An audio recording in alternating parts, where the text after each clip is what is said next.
There are benefits to viewing aspects of life like a game. In my experience, treating personal finance as more of a winnable game than simply a necessity makes the process much more efficient and definitely more enjoyable. And this goes double for stacking gold and silver. And just like any game, there are important rules that must be followed and in most cases should not be broken. In this video, we're going to take a look at a few rules when it comes to the game of gold and silver. After we talk about the rules, I'm going to toss in a tip or two that helped me out on my precious metals stacking journey. The first rule of precious metal stacking is do not spend more than you can afford. This deserves to be the first rule for so many reasons. As gold and silver stackers, we have all experienced a range of emotions during our stacking journey. Some of them positive and some negative. But I would be willing to bet that a large amount of these negative emotions could be remedied by having a rigid structure around the way that we acquire our gold and silver. Keeping a close eye on our personal finance and not putting ourselves in a leveraged situation will take the stress out of stacking. We are all familiar with the upside to attaining precious metals. However, it is of utmost importance to not put ourselves in a financially detrimental situation or pick up bad purchasing habits.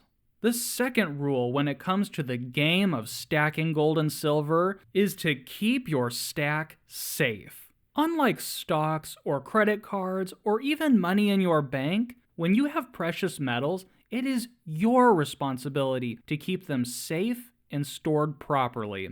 Having a quality place to store your precious metals can be easily overlooked and in some cases forgotten about entirely. Don't make this mistake. This is a rule that must be followed. Depending on the size and the weight of your stack and what you're stacking will play a factor in how it's stored. And ultimately, it's up to your discretion to find that sweet spot.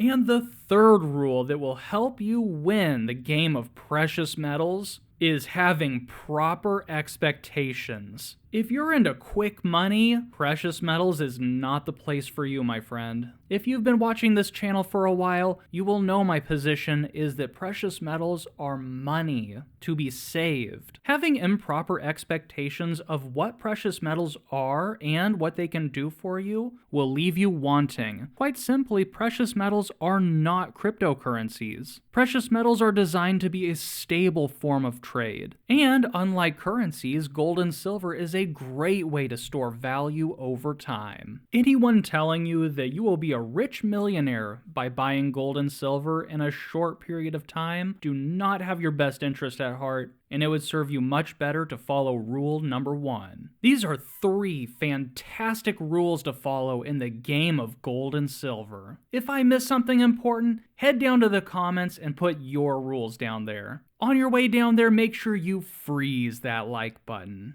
Now, here are a couple quick tips. My first tip is to stay organized. Whether it's rounds or bars, keep them in tubes. Or at the very least, keep a ledger of how many ounces you have. I use this tip myself, and it has served me well many times. And my second tip is to stay educated. New information is always coming out, and it's good to be on the front lines of it. This is probably the greatest time to be a gold and silver stacker. Thanks to new technology like YouTube, we get to have an open conversation about this topic. So whether you're a new stacker or a veteran stacker, join the conversation by smashing that subscribe button today. As always, if you see products in this video that you like, check the description for Amazon affiliate links. And if you're not done watching great gold and silver content, check this out.